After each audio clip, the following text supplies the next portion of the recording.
यानी final report, chargesheet नहीं बोलते, एफआईआर हो तो चार्जशीट बोलते हैं, वो एक फाइनल रिपोर्ट सुप्रीम कोर्ट को सबमिट किए ही। और फाइनल रिपोर्ट में जो है उन्होंने उस रिपोर्ट में ये सबमिट किया है कि लगभग जो है इतने लोगों की लिस्ट हमारे पास है वगैरह। तो एसएफआईओ को भी एक फॉर्मेट दिया गया था कि मैंने वादा करके आई हूं कि अटेस्टेड जो बंदे ओरिजिनल डॉक्यूमेंट्स लेकर पहुंचते ही हमारे जो मेंबर हैं उनको मैं क्लियर सेटलमेंट करने को तैयार हूं, मगर एक्सेल सीट को पेमेंट तो मैं नहीं कर सकती।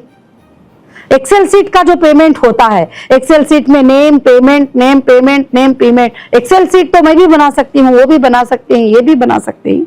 जब वेरिफिकेशन के थ्रू वो परफेक्ट मेंबर है तो उसको हम पेमेंट करेंगे करके मैंने ये कहा है। तो इसलिए अब नेक्स्ट जो है हम लीगल वही मांगेंगे सुप्रीम कोर्ट से कि जो भी सबमिट हुआ है, क्या ये लोग एसएफआईओ में अटेंड हुए थे, क्या इन्होंने वाकई कंप्लेंट किया है। क्योंकि आपको भी मालूम है हमारे ऑफिसेस पे कई लोग आके कहते हैं हम एसएफआईओ में गए ही नहीं, हमारा नाम क्यों आ गया एसएफआईओ में, हम कहीं भी जाके कंप्लेंट नहीं किए, हमको क्यों बीच में फंसा दिए हैं, हमको क्यों बीच में रोक दिए हैं। तो अब हमें भी नहीं पता ना। तो जब वो हमें सबमिट करेंगे उनका कंप्लेंट, उनका साइन के साथ, दस्तखत के साथ वो रिकॉर्ड हमारे पास सबमिट करेंगे, तो जब हम उन्होंने गए ही नहीं करके हमें मालूम होगा। मेन मुद्दा तो यही है कि काफी लोग आज भी कल भी फोन करके बोलते हैं कि हम नहीं गए एसएफआईओ के पास, हमने नहीं गए, हमारा नाम आया कैसे लिस्ट में, आके ऑफिस में लड़ते हैं। तो हम उसका कैसे जवाब दे पाएंगे। और जब वो गए ही क्या नहीं गए ही वो उनके रिकॉर्ड से पता चलेगा और वो हम मांगेंगे आगे चलकर इंशाल्लाह। बहुत सारे लोगों ने सबमिट किया है एफिडेविट कि हम गए नहीं है, हमारा नाम क्यों आया है, और हमारा सेटलमेंट 10 साल पहले हो गया है मगर आया क्यों है हमारा नाम। 5 साल पहले एसएफआईओ के लिस्ट में जो लोग हैं 5 साल पहले पेमेंट सेटलमेंट हो गया है, क्यों आया है हमारा नाम। 4 साल पहले हो गया है, क्यों आया है हमारा नाम। तो वो क्यों आया है अब कोर्ट में ही डिक्लेयर होगा वो। अब हम कुछ नहीं बोल सकते उसके बारे में, क्योंकि कोर्ट है, कोर्ट के बारे में मैं कुछ कहना नहीं चाहती, वहां हमारा आर्ग्यूमेंट होगा इस बारे में इंशाल्लाह। हीरा कैसे साबित करेगी कि उसने इन लोगों को पेमेंट दिया है जिनमें इनका नाम आया है। साबित के लिए तो सबसे पहली बात है कि हीरा ग्रुप ने, पूरी दुनिया जानती है, ना कभी हाथ में ली थी ना कभी हाथ में दी थी, अकाउंट से ली थी अकाउंट से दी थी। तो अकाउंट स्टेटमेंट निकाल लो, साबित हो जाएगा इंशाअल्लाह। कोई झूठा इंसान तो खड़ा ही नहीं हो सकेगा, कोई गली में घूमने वाला नहीं बोल सकेगा। और हम बैंक की सर्टिफिकेट लेके उनका वेरिफिकेशन करेंगे नीट से। बड़ी आसानी है हीरा ग्रुप में अल्हम्दुलिल्लाह, शुक्र अल्लाह का। इन्वेस्टर्स का डाटा जो रिकवर नहीं हुआ था, तो क्या वो रिकवर हो चुका है? अभी भी रिकवर नहीं हुआ है, ना एफएसएल ने हमें कोई डेटा सबमिट किया है। और जो भी ये एक्सेल सीट हम देखते हुए घूमते ही वो हमारे कंप्यूटर से जनरेट की गई किसी डेटा में मिली हुई सीट है। डेटा में क्या होता है, डेटा में उन्होंने गोल्ड परचेस किया, उन्होंने फूड प्रोडक्ट परचेस किया, और उन्होंने हमारे प्रोडक्ट परचेस किए, क्या टेक्सटाइल परचेस किए, उनका बैलेंस क्या है, ये होता है। वहां पर कुछ नहीं है, खाली नेम और नंबर, पेमेंट। क्या वो पेमेंट हम उनको देना है, क्या वो हमको देना है, वो भी नहीं है।